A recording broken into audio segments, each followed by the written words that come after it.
New ইয়র্কে Bangladesh consulate জেনারেলের সামনে তথ্য ও সম্প্রচার উপদেষ্টা মাহফুজ আলমের উপর আওয়ামী লীগ কর্মীদের হামলার চেষ্টার ঘটনায় ব্যাখ্যা দিয়েছেন কনস্যুলেট জেনারেল।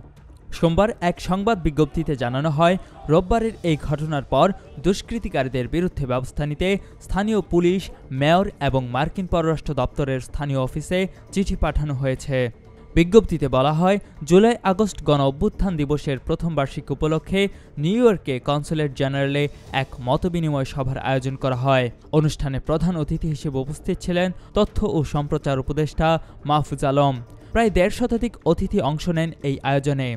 নিরাপত্তার জন্য কনস্যুলেটের অনুরোধে পুলিশ মোতায়েন ছিল। তবে অনুষ্ঠানের শুরু থেকে মার্কিন যুক্তরাষ্ট্র আওয়ামী লীগ ও অঙ্গ সংগঠনের নেতাকর্মীরা কনস্যুলেটের সামনে অবস্থান নিয়ে সরকার বিরোধী স্লোগান ও অশ্লীল ভাষায় গালিগালাজ করতে থাকে।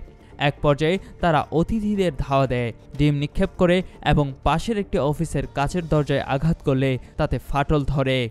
পুলিশ তাৎক্ষণিক হস্তক্ষেপ করে কয়েকজনকে আটক করে। সংগৃহীত ছবি ও ভিডিও ফুটেজ পুলিশের কাছে হস্তান্তর করা হয়েছে এবং যথাযথ আইনগত ব্যবস্থা নেওয়া হবে বলে আশ্বস্ত করা হয়েছে। কনস্যুলেটের দাবি, পতিত ফ্যাসিস্ট সরকারের দোসররা প্রধান অতিথিকে হেনস্থা ও জীবননাশের উদ্দেশ্যে মধ্যরাত পর্যন্ত অবস্থান করলেও তারা ব্যর্থ হয়। মাহফুজ আলম কোনো ধরনের অনাকাঙ্ক্ষিত ঘটনার শিকার না হয়ে নির্ধারিত গাড়িযোগে নিরাপদে প্রস্থান করেন। বিজ্ঞপ্তিতে আরও বলা হয়, ঘটনাটি ঘিরে সামাজিক যোগাযোগ মাধ্যমে নানা মিথ্যা তথ্য ও প্রোপাগান্ডা ছড়ানো হচ্ছে। এইসব বিভ্রান্তিকর তথ্যে বিভ্রান্ত না হওয়ার আহ্বান জানিয়েছে বাংলাদেশ কনস্যুলেট জেনারেল। কুমিল্লার কাগজ, নিউজ ডেস্ক।